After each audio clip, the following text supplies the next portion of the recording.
Story by Grotesque-penguin. I competed in a game show where the contestants faced their worst fears. The final broke me. I ran. I ran as fast as my legs could carry me. I stole a look over my shoulder as I watched the bushes behind me begin to part as whatever was chasing me began to emerge. Before I could catch sight of the beast, I felt my body make contact with a solid concrete wall. I winced in pain as my breath was forced out of my lungs on the impact. I crouched and slowly began to try to catch my breath.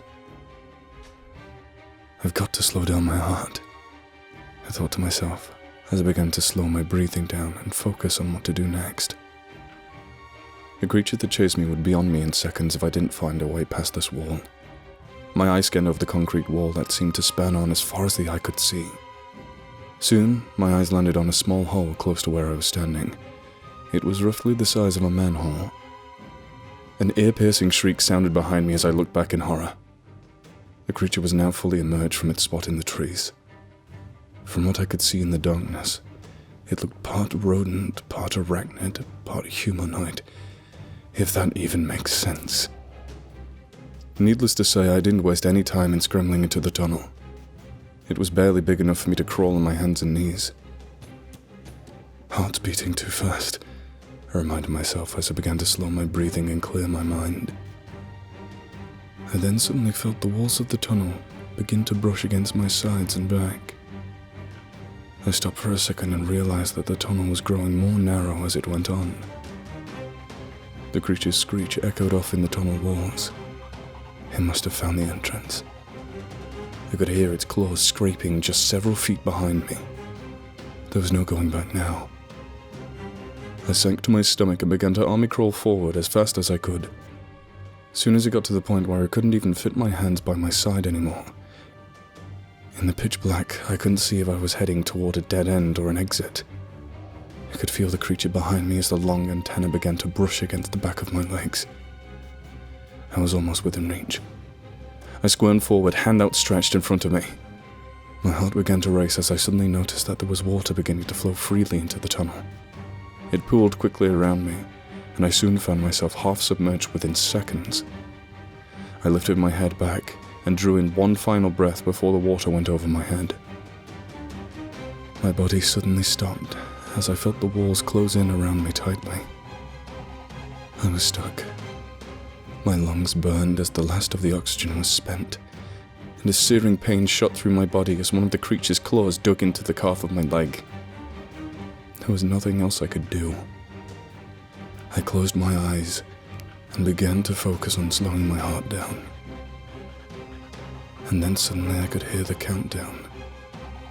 10, 9, 8, 7, 6, 3, 2, 1. Suddenly, light erupted around me and I sat up to the sound of cheers and applause. The dome above my bed I was lying in lifted and I stood to my feet. I stood on a stage surrounded by cameras. There were several domes around me, all but one of them empty. From the only other occupied one contained a burly figure who was also stood on his feet. "Ladies and gentlemen," a voice boomed over the speakers. "I give you your final contestants!" The game was simple. The contestants were to lie onto their backs in what we referred to as the dome. While inside, we would be put into a coma-like state where small electrodes were gently placed upon our temples and chests. The ones on our chest were attached to a Holter monitor, and the ones on our temples came from a neurostimulator, all done by professionals, of course. While inside the simulation, we would be put into several scenarios for 5 minutes at a time. Each scenario would be based on our worst fears. While inside the simulation, our heart rate would be closely monitored, and if we were to reach over 110.1 beats per minute, we would be forcibly ejected out of the simulation and automatically forfeit the match. The entire simulation would be projected on the big screen for the audience to watch from our point of view. If the contestant was ejected, the screen would fade to black to the sound of a comical chicken clucking, echoing through the speakers, much to the amusement of the crowd. There were 9 levels altogether, 1 being silly childhood fears, and 9 being 5 minutes in actual hell. I remembered the first one for me. I was standing in the dark basement of an abandoned house as hundreds of rats scampered across the floor around my feet, the occasional one darting up the side of my leg or leaping onto my sweat-stained body. This was a recurring nightmare I used to have, based on a childhood memory when I accidentally disturbed a rat's nest after being dared to go into an abandoned basement of my friend's house. Although the sight immediately made me uneasy, I didn't get as worked up as I expected. The simulations that preceded went on as such, walking through a pitch-black tunnel as strange whispers echoed across the walls, climbing up a steep ladder so high off the ground I could barely see anything from above the clouds, lying paralyzed as dozens of centipedes crept over my bare skin, being stranded in the open ocean as dark figures circled around me and occasionally nudged and tugged on my feet. All based on fears and phobias I used to have in the past. The dark, heights, centipedes, and the open ocean. By the end of the 5th simulation, only 10 contestants remained who didn't chicken out. The next ones were little more than unsettling. They were downright gruesome. The 6th one I found myself tied to a bed in a dingy hospital as doctors began to perform surgery on me whilst I was still conscious. I lay there paralyzed, unable to move as I felt the scalpel dig into my soft flesh as they slowly made the incision. It all felt so real. The one after that, I found myself standing on a frozen lake with my niece who suddenly fell through the ice. As I ran to aid her, the hole that she fell through immediately became frozen over as I began to pound on the ice with my bare fists over and over again until my knuckles bled, the whole time watching as she slowly sank further and further out of sight. That one nearly did me in. At first it was embarrassing knowing that the audience had a full view of the simulations.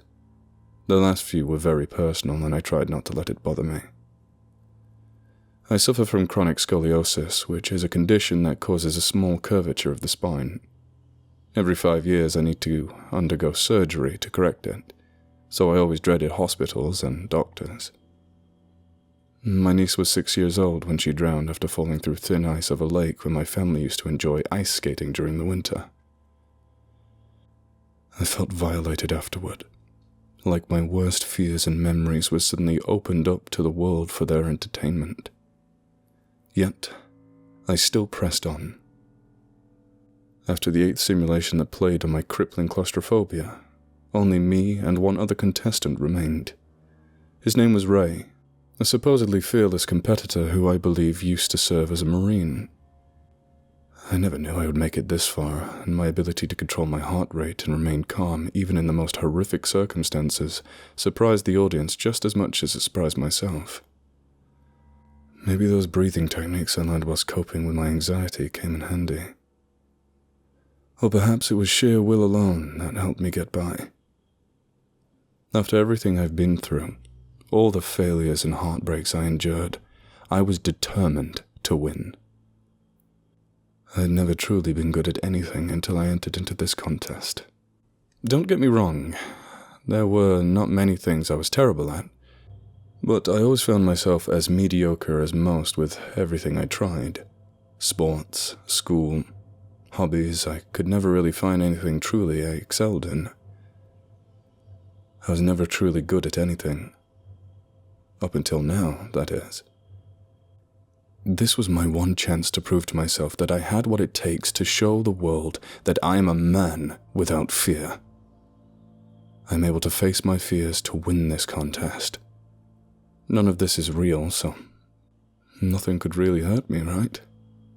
What do I have to lose? The crowd went wild as the host announced the final contestants who would face off in this final challenge.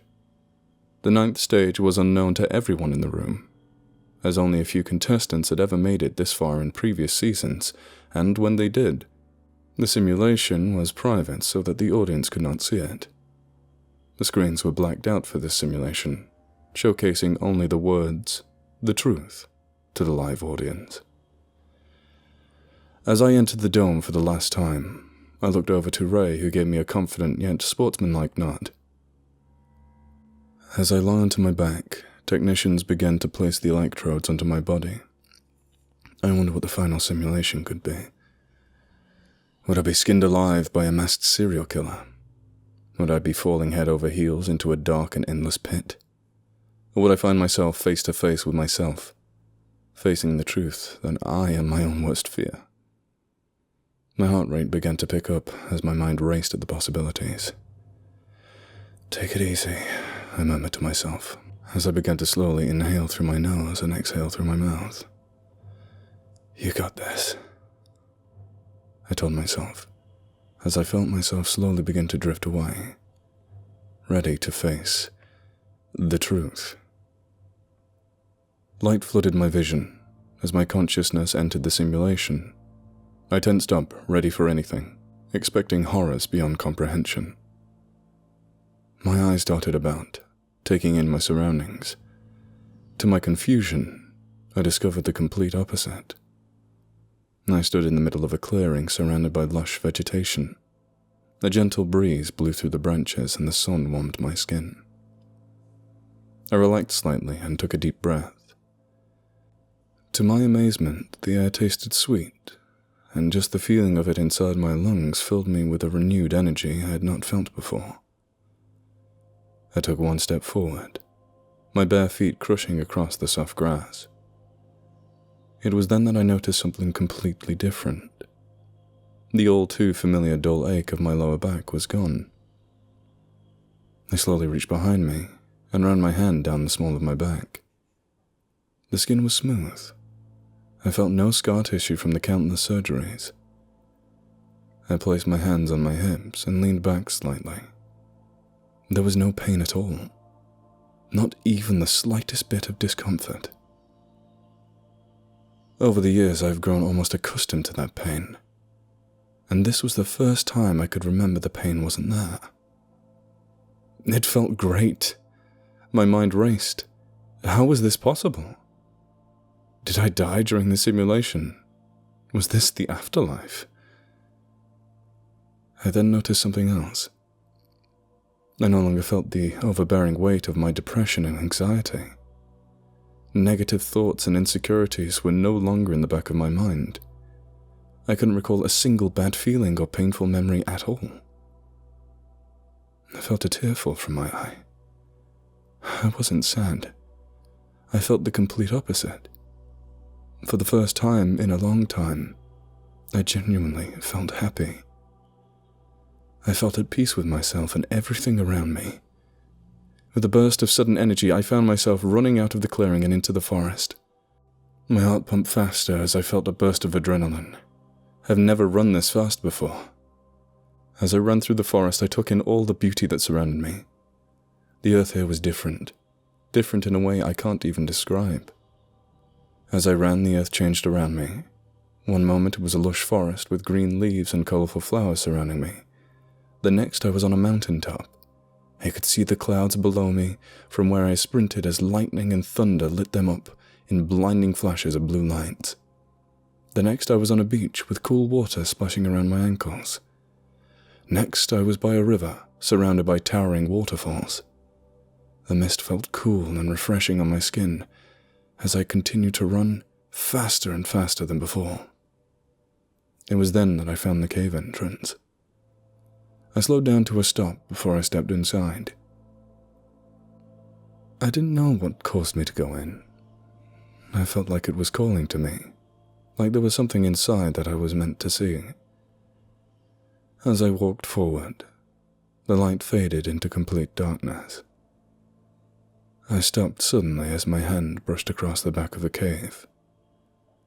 Turning around to head back, I was then surprised to see a dim light beginning to fill the inside of the cavern.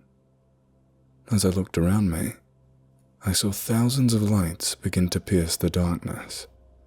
Small translucent glowworms covered the walls and the ceilings of the cave, their small lights shining like thousands of stars in the galaxy. I just stood there, taking in the surrounding beauty. I felt like I was at the center of the universe, I felt like I was on top of the world. I felt like I was in heaven. I never wanted it to end. It was then that I heard a distant voice. 50 seconds! I snapped out of my trance and looked around me in confusion. One by one, the glowing lights began to fade out as the darkness began to creep back in. 40 seconds! The countdown, I thought to myself. I was still in the simulation. 30 seconds! I heard louder this time. My heart began to race as, all of a sudden, I felt panic began to set in. No, I was not ready to leave. I wanted to stay here. 20 seconds! The voice droned as the darkness began to creep closer and closer. No! I shouted in fear. No, you can't make me go back! 10 seconds! The voice said indifferently. No! I screamed again as the last of the lights began to fade out. I'm not ready to go back! You can't make me go back! The voice began to count down from 10 to 1. I reached out in desperation, trying to catch the last of the fading lights before it was snuffed out, but it was too late. I pounded against the cave walls with all my strength, screaming until my lungs felt raw with my heart pounding in my chest. After everything I'd been through, my worst fear was the thought of returning to reality. I sat up in a panic. I shielded my eyes from the light of the stage that blinded me temporarily. I felt a sharp pain from my lower back as I shut up. We have ourselves a winner! The voice of the announcer boomed through the speakers as the crowd got out of their seats and cheered. I began to sweat as the dream fully faded away and reality slowly sank in. All of my pain, my discomfort, all of my negative thoughts seemed to be amplified as I could barely stand up out of the dome. The air tasted bitter and smelled sour. The room was hot and muggy. The floor below my feet felt hard and uncomfortable. As the announcer stepped forward to congratulate me with an outstretched hand, I reached out and grasped him by the front of the shirt. Send me back, I begged him. I wasn't finished yet. No, you weren't, he said, half laughing. But you were seconds away from the 5-minute mark. That's a record. You don't understand, I shouted. I can't take it anymore. Please send me back. I began to wrap my hands around his throat in anger. I was then jerked back and was roughly put into a chokehold. I threw my head back in retaliation, feeling it collide with a burly security guard's face. His grip loosened slightly, and I fell face first onto the ground. The crowd began to murmur nervously as I scrambled towards the dome. I grasped the electrodes and clumsily began to try to stick them back to my temples. It was then I felt a sharp pain shoot through my body as the guard fired his stun gun right between my shoulders. As my thrashing body hit the ground, I noticed movement from the other side of the stage.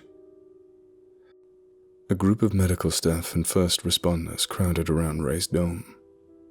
The last thing I remember before I passed out was Ray's lifeless eyes as they unloaded his limp body onto a stretcher and began to rush him off the stage. The showrunners made a public statement shortly afterward, apologizing to the viewers and explaining that what they had witnessed was not an effect of their machines. It was a mental breakdown due to my medical history. Ray was dead on arrival when he reached the hospital. I overheard the doctor saying it was caused by a ventricular fibrillation during the simulation. For those of you without a medical degree, it means the Marine was scared to death. I was released a few days later. I received an apology letter from the executives of the show along with the prize money. They added a few zeros to the amount as compensation for any sort of trauma I might have experienced during the simulation. I knew hush money when I saw it. Since that day, I feel like I live in constant agony. An agony every one of you feels every single day but may not be aware of it. A pain you have all grown accustomed to because it is all you've ever known. A pain you only realize that exists when you've lived 5 minutes without it. You don't know the truth. Life is pain. Every second of our existence. I spend my days longing to return to that simulation. That place where pain does not exist and my mind is at ease. Sometimes in my dreams, I catch a glimpse of it every few seconds before I am quickly thrown back into consciousness. I guess Gibran was right when he said, "Your pain is the breaking of the shell that encloses your understanding."